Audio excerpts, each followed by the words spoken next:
Hello everyone, this is Ashley Jamerson coming to you from Charlotte, North Carolina, and today I want to talk about getting mentally prepared to sell your home. I think it would be very naive for me to say that selling your home is very easy, especially if you've been in your home for a long time. I know that as my husband and I prepare to sell our home, it's like crazy because I'm thinking about all the memories that we have shared. That's the home we came to and we got back from our honeymoon. We brought both of our kids home in that home. We have Christmases and birthdays and learning how to walk. Like, all of these memories are in our current home. So it is going to be mentally hard and emotionally hard for us to actually sell. And as a realtor, sometimes I'll breeze over it like, hey, pack your things up, it's time to go, blah, blah, blah. But yeah, you do have to mentally prepare to sell your home and buy a new home. It's not always easy.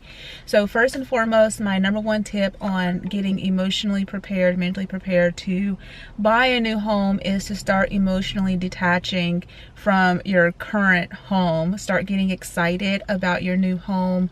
Maybe drive by your new home, visit local restaurants, bookstores, parks, things that are going to be around your new home if you can, just so you start a regular routine. And there's things to look forward to, like, hey, there's this awesome yarn shop that is 5 minutes away, or there's this beautiful park that my kids are going to really enjoy that is walking distance away. So start getting excited and emotionally detaching from your current home. I think that's 2 tips in one. The second tip is depersonalizing your current home. I know that at my house, I always come back to my house because I try to give you like real experiences. But at my home, going up our stairway, I have all these beautiful canvases of my children. Prior to listing our home, I'm going to have to get rid of those. I have quilts everywhere because I quilt, so I'm going to have to start packing those up because people are going to think that our heat doesn't work if I don't pack those up. Just depersonalizing, taking down pictures, taking down artwork off the refrigerator, having very clean surfaces. You want to think model home, HGTV, clean type of home. You want the new buyers to come in and say, I can see myself living here, not I can see myself intruding on this family who already lives here. So that's tip number 2.5/3. Let's see. Whenever I meet with a seller, the sellers typically have an idea what they want to list their home for. And as a realtor, it's not really my job to say list your house for this. What I do, or what I like to do, is I give you the facts of what has currently sold in the neighborhood, what features those particular homes had, and I give you some options on, like, if you want to sell your house quickly, possibly because you're under contract for your new home, this is a good price to start at. This is like what I believe is like a really good market value in the middle. And then if you have time, maybe list your home a little bit higher within that range. When I say list your home a little bit higher, I'm not saying overprice your home.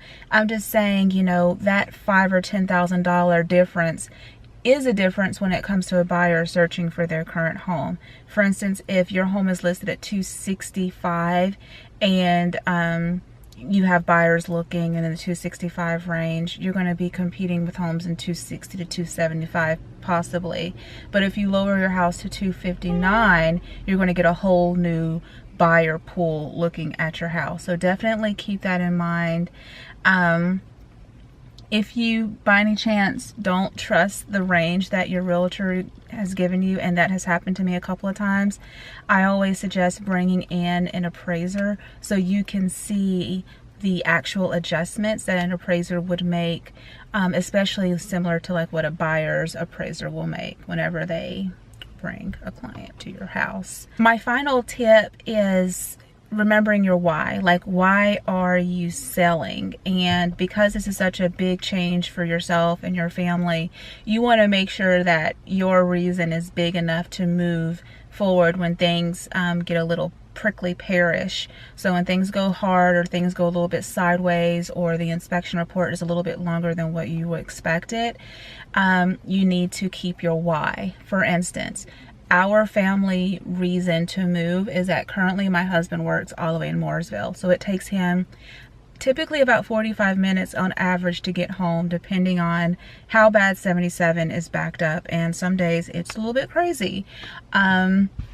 So he wants to be able to get home quicker, especially starting next year when the kids start soccer and dance. He doesn't want to miss practices, games and recitals and things like that of the kids. So he definitely wants us to move up closer to his job in like Davison, Cornelius, Mooresville, or like the high part of Huntersville.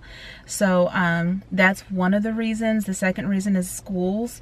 We have done so much research on schools, and we've decided that to get into a better homeschool district without looking into private school options, we need to move into Mooresville, Davison, Cornelius, High, Huntersville area.